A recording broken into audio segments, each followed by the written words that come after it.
River means हो गया नदी, सी का हो गया समुद्र या सागर, इसी को बोलते हैं, ठीक है ना, और ये हो गया महासागर। तो बताओ लेक, पॉन्ड, रिवर, सी और ओशियन, यानी कि झील, तालाब, नदी, समुद्र और महासागर, इसमें क्या अंतर है? लेक जो होता है ना, लेक और पॉन्ड में ज्यादा अंतर नहीं है। लेक और पॉन्ड थोड़ा थोड़ा सेम है, एरिया का नहीं है, डेप्थ का अंतर होता है। एरिया बड़ा रहने से पॉन्ड और लेक में कोई अंतर नहीं होगा, समझ में आ गया ना। डेप्थ का, गहराई का अंतर होता है। लेक का गहराई ज्यादा रहेगा, पॉन्ड का गहराई कम रहेगा, समझ में आ गया ना। एरिया ऐसा भी हो सकता है झील का एरिया छोटा है और पॉन्ड उससे बड़ा हो, ऐसा पॉसिबल है, बट हम लोग उसको फिर भी लेक ही, पॉन्ड ही बोलेंगे अगर उसका डेप्थ कम है तो, समझ में आ गया ना। यानी कि ये दोनों में जो एरिया, ये दोनों वाटर का है, ये दोनों का सोर्स है, ठीक है ना। ये दोनों में एक और चीज कॉमन है, ये दोनों के चारों ओर जमीन होता है, ठीक है ना, चारों ओर जमीन होगा।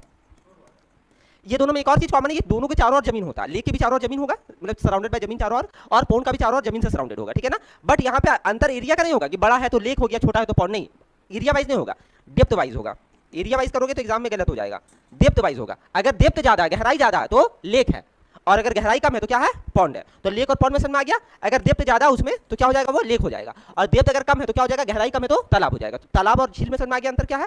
अब आ जाओ रिवर। रिवर तो इजी है, फ्लोइंग वाटर जो होता है, बहता हुआ पानी जो, मतलब इसमें क्या होता है ना, पानी एक जगह स्टोर रहता है ना। यहाँ पे पानी स्टोर नहीं रहता, पानी बहता रहता है। तो फ्लोइंग वाटर ये बहता हुआ पानी है, ये तो इजी था, बहता हुआ पानी को हम लोग रिवर कहते हैं, ठीक है ना। इसमें ये तीनों फर्क समझ में आ गया। ये बह रहा है, ये दोनों बह नहीं रहा है। अब सी और ओशियन में देखो क्या अंतर है। यहाँ पर समझो टेक्निकल चीज क्या है सी और ओशियन में ना। देखो यहाँ पर मान लेते ये मेरा जमीन का एरिया, ये पहाड़ है, ठीक है ना, इधर मेरा जमीन का एरिया है, ये मेरा जमीन का एरिया, ठीक है। और उसके बाद यहाँ से अब समुद्र स्टार्ट हो गया, ठीक है, और यहाँ पे फिर ये भी समुद्र है, ठीक है ना। अब देखो हम जो तुमको समझाना चाह रहे हैं, सी और ओशियन में क्या अंतर होता है। सी वो एरिया होता है जहाँ से तुम जमीन को देख सकता है, समझ में आ गया ना। मान के चलो तुम यहाँ पर तैर रहा है ना, ये तुम है यहाँ पे तैर रहा है, तो यहाँ से तुम जमीन को देख पा रहा है, यानी कि तुम जमीन के करीब में है ना, जमीन के करीब में। तो शुरुआती एरिया होता है जहां पर आदमी तैर सकता है, जहां पर आदमी क्या बोलते हो बीच में जाकर के एंजॉय करता है टाइम को, है ना, तो वो एरिया सी कहलाता है। ये वाला एरिया क्या है, सी। मतलब तुम यहाँ पे रहेगा तो तुमको जमीन नजर आएगा, मतलब जमीन से जुड़ा हुआ रहता है। और जब तुम और अंदर चले जाओगे, और अंदर चले जाओगे, अब इतना अंदर चले गए कि वहां से जमीन तुमको नहीं दिख रहा है, तो हम लोग क्या बोलेंगे, तुम कहाँ आ गए हो, ओशियन में आ गए हो।